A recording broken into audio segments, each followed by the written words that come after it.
I'm going to share with you the only 7 skills that you need to create massive wealth as a real estate agent today. These skills are what the top 1% earners use to attract wealth into their lives. They are the same skills that I used to go from a broke 28-year-old to building a multi-million-dollar empire business that consistently puts me in the top 1% of earners. But first of all, let's define the top 1%. I did some searching on what this number actually is, and it's around $570,000 a year. Some people go as high as 700, some go as low as 400. Let's just call 570 kind of the middle of the road. So now that we've defined it, what are the skills it actually takes for a real estate agent to actually net this much in 1 year? Let me break it down for you. Number 1, lead conversion skills. This one is obvious. If you can't convert people from conversation to appointment, you're never going to become a top producer as a real estate agent. The best agents, well, they know what to say, they know how to say it, they're able to read the other person's tonality and personality to connect with them on a human-to-human level. I'm not talking about being a robot and reading some BS script like a lot of coaches tell you to do. No, instead I'm talking about the ability to connect with people on the phone that are total strangers, bring them value, and convince them to meet with you. If you are really good at this, you'll have the other person feeling amazing when they get off the phone with you, and that they would be financially reckless to not meet with you. If you need help with this, we have our 24-module masterclass on lead conversion. I'll link it down below. This is the exact frameworks and language patterns we've used to sell over 1,600 homes in the last 9 years, setting thousands of appointments along the way. That's the first one. Number 2, closing skills. Even if you can get people face-to-face, if you can't get them to work with you, then you're never going to become a top producer. Closing is all about bringing tons of value to the person, connecting with them, and making them feel like they can trust you. This isn't about having a one-size-fits-all listing or buyer presentation, but instead truly connecting with that person and walking them through the proven process that you've developed on how exactly they can achieve their goal. And then creating a customized game plan and path for their own unique situation on how to get there. Side note, until they have signed, you have not closed them. Make sure you actually ask for the commitment while you're face-to-face with them. Get comfortable closing people. It should be the obvious, logical next step in the conversation you're having. It shouldn't feel awkward. It should just feel sequential. Number 3,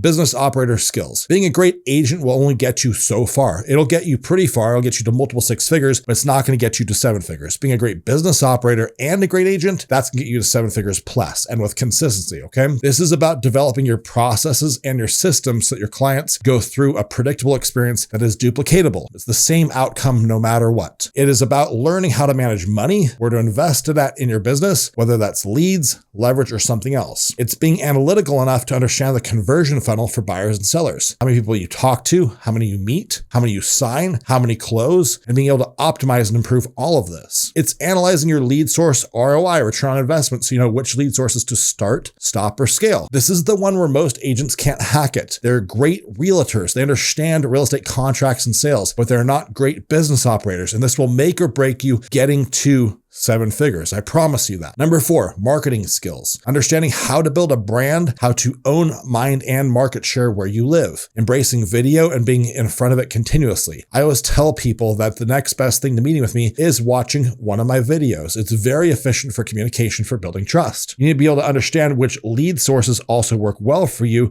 with your style of real estate. This is all part of marketing. You need to leverage social media like Instagram and YouTube. And I'm not talking about posting a just sold on your page. That is not social media marketing, at least not at a high level. I'm talking about real strategies that are video focused and that can get you in front of thousands of people that are your ideal audience. It actually results in more business, not just views, okay? Number 5, negotiating skills. You cannot fake this as an agent. Your clients expect you to be an absolute savage negotiator, someone that's going to go fight for them. This should be balanced, though, with being fair to the other side. I will never bully around another agent that is on the other end of a deal, but I will outmaneuver them with my negotiating skills, my negotiating strategies, my understanding of contracts at a very, very deep level, and my vast experience from selling hundreds and hundreds of homes. So for you need to identify for yourself and define what does it look like to be tough, to be aggressive and fair in negotiating, and what's your style of real estate that's going to complement that, okay? Don't just copy what I do, define what it's going to look like for you and then stick to that. Number 6, delegation skills. You cannot build a massive income without leveraging other people. This is about buying back your time from tasks becomes essential for becoming a top producer as well. You need to have other people doing these tasks. Ultimately, the goal becomes that you spend your time only doing a couple of things, but doing them exceptionally well at a world-class level. Those things are setting appointments. You're going to hold on to that. You're going to still do that. It's a high dollar producing activity for you. Managing relationships with your past clients and your sphere of influence, also very important. Going on buyer and listing appointments, obviously your biggest moneymaker. And then negotiating, like I just talked about. Everything else, you want to start building a step-by-step process for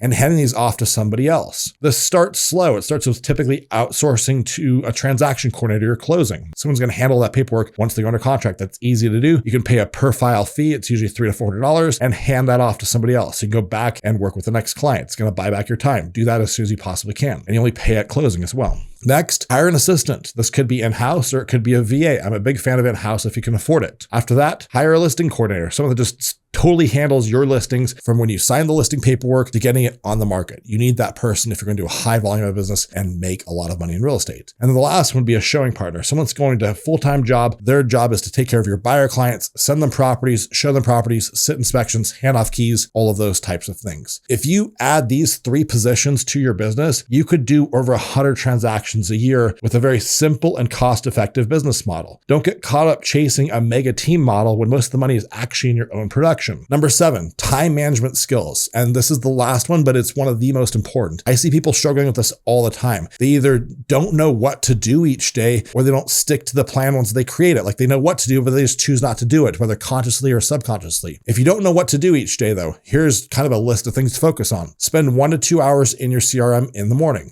This compounds over time. Work on the business during the middle of the day. So from 11 in the morning till maybe 1 o'clock in the afternoon, work on the business, building those systems and processes, interviewing people to hire them, things like that. Then in the afternoon, go meet with clients. Reserve that afternoon purely for your clients. Get out of the office. That's not your lead conversion time. Lead conversion time is in the morning. Don't work on the business at that time. Simply go meet and focus with your clients. It's going to be listing appointments, buyer consultations, showing houses, all those types of things. But if you're the person that doesn't stick to the plan, well, you need to simply remember that this is a very basic business. Stop overcomplicating it and understand the top producers are very good at doing the same basic things each and every day. They don't deviate. They don't accept boredom as an excuse. They don't negotiate with themselves to justify why they're not going to do something. They just execute the basic work each and every day with massive radical consistency. These 7 skills took me a long time to not only identify, but then to master, helping me break through at 35 years old to net more than $1 million a year and then grow it from there. If you're a real estate agent and you want to grow your business to scale with proven systems, processes, and workflows, check out the links below. We've built a handful of courses that we've